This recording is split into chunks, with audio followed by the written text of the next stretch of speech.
ধুর, ছাড়ো তো, যা হবে হবে, অত পারা যায় না। আগে কাজ, তারপর ঠাকুর দেবতা। ঠাকুরই বলেছেন কাজের মধ্যেই দেবদর্শন হয়। সামনের ভদ্রমহিলা তার সামনের ভদ্রমহিলাকে বলছিলেন কথাগুলো। সামনে লম্বা লাইন, যদিও আজকের দিন হিসেবে খুব লম্বাও নয়। আমি দেখলাম সামনে জনা পাঁচেক আর পিছনে একজন, সবার হাতে পুজোর ডালি। ঠিক বলেছ। অফিসে ঢুকে গিয়ে শুনি 5টা 5 নাগাদ নাকি তিথি ছেড়ে যাবে। বাড়ি থেকে শাশুড়ির ফোন, তাড়াতাড়ি আয়, না হলে আর বাবার মাথায় জল ঢালা হবে না, বোঝো ঠেলা। আরে অফিস তো নাকি, হুটহাট বেরিয়ে আসা যায় নাকি? হলো শাশুড়ির সাথে একচোট। আমার সামনের ঠিক আগের ভদ্রমহিলা বললেন, বুঝলাম ওনারা দুজনেই দুজনের পূর্ব পরিচিত। আমার সামনের জন বললেন, একদম, আমারও তো তাই। মেয়ের 13 বছর হতে চলল। ওর 1 বছর থেকে নীল উপোস করছি, কখনো শুনিনি এর আবার তিথি নক্ষত্র আছে। শুধু জানতাম সন্ধেবেলা শিবের মাথায় জল ঢেলে বাতি জ্বালাতে হয়। আমি 2 ভদ্রমহিলার কথা শুনছি লাইনে দাঁড়িয়ে। আমার থেকে বেশ কিছু বছরের বড় হবেন ওনারা। ওনারা আজ যেটা বলছেন ঠিক একই পরিস্থিতির শিকার আমিও হয়েছি। অফিসে ঢুকে জানতে পারি বিকেলে নীল পুজোর তিথি ছেড়ে যাবে। তখন সদ্য কাজের মধ্যে ডুবেছি, বেরোনো সম্ভব নয়। একবার ভাবলাম অফিসের পাশে কোনো মন্দির যদি পাওয়া যায়, তারপর নিজেই বদলালাম প্ল্যানটা। ঠিক করলাম কাজ ছেড়ে গিয়েই পুজো দেব, তাতে যা হয় হবে। এসব ভাবনার মাঝেই শুনতে পেলাম, আরে মুন। পরিচিত কণ্ঠস্বর শুনে তাকিয়ে দেখলাম আমার ঠিক পিছনের জনের পরে এসে দাঁড়িয়ে রিঙ্কু বৌদি। আমাদের ফ্ল্যাট থেকে কিছু দূরে থাকলেও আমার মনের কাছের একজন মানুষ। কিছু মানুষের সান্নিধ্যে আসলে বেশ ভালো লাগে। একটু বেশি কথা বলে রিঙ্কু বৌদি, কিন্তু হলে কি হবে, বেশ মজাদার মানুষ। কি গো, তুমি এই সময়? আজ নাকি বিকেলে তিথি ছেড়ে যাবে। তুমি তাহলে এই 7টার সময় কি করছো? কথাটা বলতেই হৈ হৈ করে বলে উঠল রিঙ্কু বৌদি, অসময়েই আমার সময় হয়। তোরা চাকরি বাকরি করিস, তাই অসময়ে সব করিস, কিন্তু আমি যেন তোদের থেকেও বেশি ব্যস্ত। খুব চিৎকার করে বলছে কথাগুলো রিঙ্কু বৌদি। এভাবেই জোরে আর তাড়াতাড়ি করে কথা বলে বৌদি। অনেকেরই তাতে অস্বস্তি হয়। বুঝলাম আমার আর বৌদির মাঝের জনেরও হচ্ছে। আপনি এগিয়ে যাবেন প্লিজ, তাহলে আমি ওনার সাথে একটু কথা বলতাম। আমি উপযাচক হয়েই বললাম। ভদ্রমহিলা যেন হাতে চাঁদ পেলেন। সত্যি তো, 7টা বাজতে চলেছে, সংসারে গাদা কাজ, আর সেই সময় যদি এরকম একটা সুযোগ পাওয়া যায়। দেখলাম খুশি মনে ভদ্রমহিলা এগিয়ে গেলেন।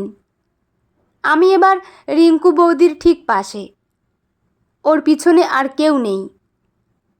পঞ্জিকা বলছে এই সময় শিব ঠাকুর নাকি পুজোই নেবেন না, তাই আমাদের মতো কিছু নিয়ম ভাঙার দল শুকনো মুখে অভাগার মতো ফাঁকায় দাঁড়িয়ে আছি। কেন গো, কি এমন কাজ ছিল সংসারে যে একটু আগে আসতে পারলে না?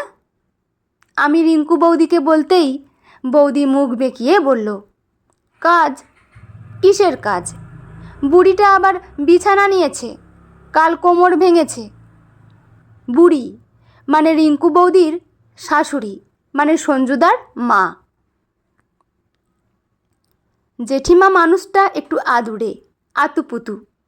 শুনেছি বাচ্চা বেলায় বিয়ে হয়ে এসেছেন বলে একদম বাচ্চাদের মতো রেখেছিলেন শ্বশুরবাড়িতে, সেই থেকেই অভ্যেসটা ওরকম। এটাও আমাদের রিঙ্কু বৌদি গল্প করেছে। সে কি গো, এই বয়সে পড়ে গেছে? আমি জিজ্ঞেস করতেই বৌদি বলল, কাঁচা আম এনে আচার বানিয়ে সেটা কার্নিশে তুলতে গেছে, ভারী মানুষ, ব্যাস বউ জ্বালানোর পথ তৈরি। ওনার তো একটাই কাজ, রিঙ্কুকে কিভাবে জ্বালাবে। খেয়াল করলাম আশেপাশে সবাই শুনছে রিঙ্কু বৌদির কথা। হয়তো কেউ কেউ ভাবছে একজন মানুষ উপোস করে কিভাবে শাশুড়ির নাম নিন্দা করতে পারে, কিভাবে বাজে কথা বলতে পারে। রিঙ্কু বৌদির অবশ্য কোনো খেয়াল নেই তাতে। আমার একটু খারাপ লাগলো, তাই প্রসঙ্গ বদলে বললাম, শুভ ভালো আছে? কোন ক্লাস হলো যেন?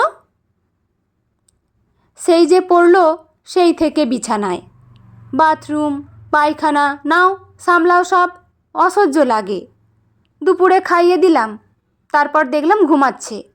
আমি সেই ফাঁকে স্নান সেরে তৈরি হচ্ছি, পুজো দিতে আসবো। হঠাৎ ওয়াক ওয়াক করে বমি, বলেই যাচ্ছে রিঙ্কু বৌদি। আমি পথ দেখাবো কাকে?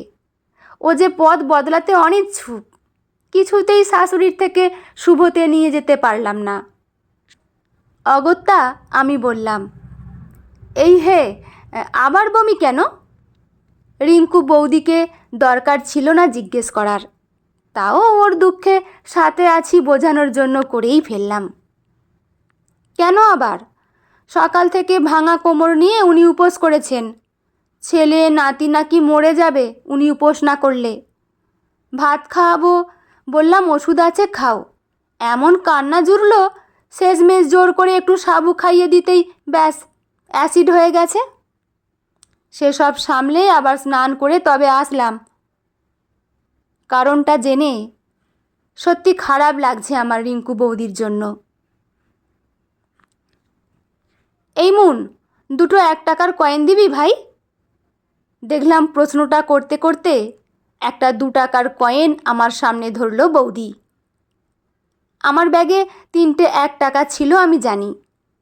একটা তো আমি নিজের ডালিতে নিয়েছি, আর দুটো আমি বৌদিকে দিয়ে বললাম, দুটো 1 টাকা নিয়ে কি করবে? আর শুভ কোন ক্লাস হলো গো? বৌদি বলল, দুটো 2 বাচ্চার জন্য। এই তো শুভর 8 হলো। দুটো বাচ্চা মানে? কে জানে আবার কিছু হলো কি। আমি তো পাড়ায় থেকেও নেই, সারাদিন ব্যস্ত থাকার অভিনয়। কিছু প্রশ্ন মনে আসলেও করতে নেই, কিন্তু সেই প্রশ্নটাই করা যায় যদি মানুষটা সেরকম হয়। তাই আর না ভেবে বললাম, দুটো বাচ্চা মানে? বৌদি বলল, এগো সামনে ফাঁকা। দেখলাম লাইনে এখন আমরা দুজনই। 3 জন করে ঢুকিয়ে পুজো দেয়াচ্ছেন পুরোহিত। মাঝে একবার চা খেতেও গেছিলেন। বুঝলাম এই পুজোটা উনি দেয়াচ্ছেন ঠিকই, কিন্তু এটা ওনার কাছে একটা মিথ্যের মতো, খেলার মতো। হোক গিয়ে সেসব, দেয়াচ্ছেন এতেই হবে আমার। মনে মনে ভাবতেই রিঙ্কু বৌদি নিজের হাতের ডালাটা গুছিয়ে বলল, আরে আমার শাশুড়ি, এসে থেকেই তো দেখছি উনি একজন বাচ্চার মতো। আর এখন আমার ওপর এমন নির্ভর করে আছে, কি বলবো এটাকে, বাচ্চা ছাড়া আর কি। অবাক হয়ে দেখছি আমি বৌদিকে। এই মানুষটাই এক্ষুনি কি দুচ্ছাই করছিল শাশুড়িকে। আর কি বলো তো, সারা জীবন দেখতাম ঠাকুমা বাবার জন্য উপোস রাখে, মা আমার জন্য রাখে। বিয়ের পর শাশুড়ি নিজের স্বামী আর ছেলের জন্য রাখতেন। এখন স্বামী নেই, তাই নাতি আর ছেলের নামে রাখেন। কিন্তু মা বাবা শাশুড়ির জন্য কে রাখবে? মা তো মরেই গেছেন, এখন মাথার ওপর উনি আছেন। তাই একটু প্রার্থনা করে যদি আয়ুটা ধরে রাখা যায়। কিন্তু পারবো না জানি খুব বেশি দিন। যা হতচ্ছাড়া, নিজের ব্যাপারে বিন্দু মাত্র খেয়াল নেই। আমি আর পারি না। আমি হিসেব করলাম, সত্যি তো সবাই সবার মঙ্গল কামনা করছেন। বৌদি ওর শাশুড়ি আর ছেলের জন্য, শাশুড়ি ওনার ছেলে আর নাতনির জন্য। তাহলে বৌদির জন্য? জিজ্ঞেস করব না ভেবেও করলাম, বৌদি সাথে সাথে বলল, আমার জন্য উনিই করেন। যতই গালমন্দ করুক, জানি আমার জন্যও উপোস রেখেছিলেন। আর বুড়ির গতি আছে নাকি আমি ছাড়া? বলতে বলতে মোমবাতি দুটো সামলালো রিঙ্কু বৌদি। আর একটু হলে গড়িয়ে যাচ্ছিল। ঠিক এই জন্যই মানুষটাকে এত ভালো লাগে। কত সুন্দর শিক্ষা পেলাম আজ। সত্যি তো, আমার মাও আমার জন্য উপোস করেছিল, শাশুড়িও ওনার সন্তান নাতনি হয়তো বা আমার জন্য। কিন্তু ওই দুটো মানুষ, ওদের জন্য কে ভালো চাইবে? ভাবতে ভাবতে শিব ঠাকুরের একদম সামনে মন থেকে বললাম, মায়েদের ভালো রেখো, সন্তানের বুকে যেন সারা জীবন সুস্থভাবে থাকেন ওনারা। বুড়িটার সুমতি দাও ঠাকুর, সুমতি দাও। দেখলাম চোখ বন্ধ করে হাত জোর করে বলছে রিঙ্কু বৌদি। পুজো দিতে দিতেও হেসে ফেললাম। প্রথমেই বললাম না, অদ্ভুত মানুষ উনি, বড্ড মন ভালো করা মানুষ। বন্ধুরা, গল্পটি এখানেই সমাপ্ত। আপনাদের কেমন লাগলো অবশ্যই কমেন্ট করে জানাবেন। লেখা অনিন্দিতা মুখার্জি সাহা, পাঠে আমি রিমি। দেখা হচ্ছে পরের কোনো গল্প নিয়ে। ভালো থাকবেন সবাই। ধন্যবাদ।